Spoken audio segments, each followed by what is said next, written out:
ফিরলাম বিরতির পর। দেখছেন নারদ নারদ, আপনাদের সঙ্গে আমি ঋষিকেশ। তবে এই মুহূর্তে আমাদের আজকে আলোচনার বিষয়ে যাচ্ছে না, এই মুহূর্তে একটু গুরুত্বপূর্ণ খবরের দিকে নজর রাখতে হচ্ছে। শিক্ষামন্ত্রীর সাংবাদিক বৈঠকের পর এসএসসি সূত্রে জানা গেছে যে তাদের তরফে তৈরি করা তালিকা বুধবারের মধ্যে পাঠানো হবে স্কুল শিক্ষা দপ্তরে। তবে সেই তালিকার মধ্যে 3টি ভাগে পাঠানো হবে নাম।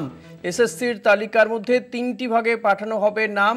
যারা একেবারে নিষ্কলঙ্ক তাদের নাম তালিকায়, যাদের ওএমআর সহ নানাবিধ সমস্যা রয়েছে তাদের একটি তালিকা এইভাবে পাঠানো হবে বলে জানা যাচ্ছে। গোটা বিষয়টি আরও জানবো আমাদের প্রতিনিধি শুভঙ্কর মণ্ডলের কাছ থেকে। এক্সক্লুসিভ এই খবর সম্পর্কে বিস্তারিত জানবো শুভঙ্কর কাছ থেকে। শুভঙ্কর, এই মুহূর্তে যে খবর আমরা দেখাচ্ছি অত্যন্ত গুরুত্বপূর্ণ এবং একেবারে বলা যায় এক্সক্লুসিভ খবর।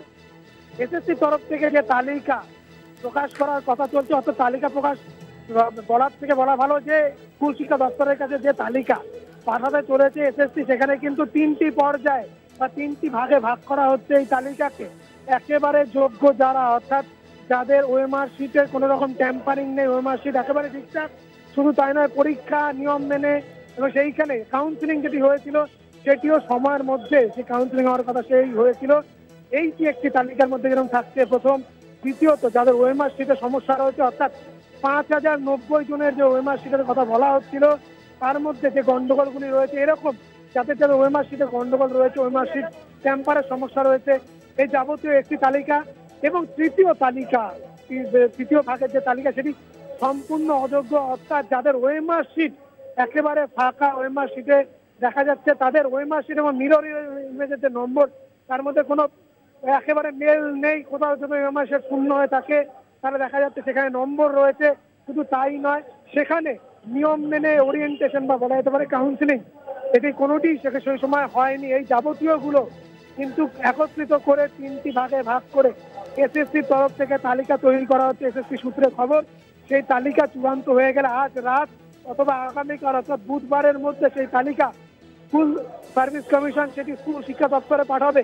এবং কিছুক্ষণ আগে আমরা যে খবর দেখিয়েছিলাম যে ডিআই অফিসের কাছে চিঠি গিয়েছে স্কুল কমিশনারের কাছ থেকে, এই যে লিস্টের কথা একটু আগে তোমার সঙ্গে আমার হচ্ছিল, সেই লিস্ট কিন্তু তখনই পৌঁছে যাবে। অর্থাৎ এসএসসি যে তালিকা পাঠাবে স্কুল শিক্ষা দপ্তরের কাছে, সেই তালিকার সঙ্গে স্কুল শিক্ষা দপ্তর সেই তালিকাটাকে ট্যালি করবে। ট্যালি করে তারপরে কিন্তু সম্পূর্ণ তালিকা ডিস্ট্রিক্ট ওয়াইজ ভাগ করে তারা ডিআই অফিসে পাঠাবে, আমরা শুনতে পারছি এরকম।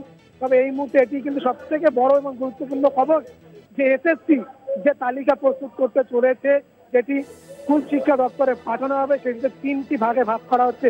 সম্পূর্ণ বৈধ বা বলা যেতে পারে যোগ্য যারা তাদের একটি তালিকা, ওএমআর শিটে ট্যাম্পারিং রয়েছে, ওএমআর শিটের সমস্যা রয়েছে এরকম এক ভাগ, এবং একদম শেষ ভাগ বা তৃতীয় ভাগ হচ্ছে যাদের সম্পূর্ণভাবে অযোগ্য, যেখানে কিন্তু ওএমআর শিটে দেখা যাচ্ছে ফাঁকা থেকে শুরু করে তাদের কাউন্সিলিং এ যাবতীয় কোনো নিয়ম মাফিক হয়নি, মেয়াদ উত্তীর্ণ হয়ে যাওয়ার পর কাউন্সিলিং এ যাবতীয় হয়েছে।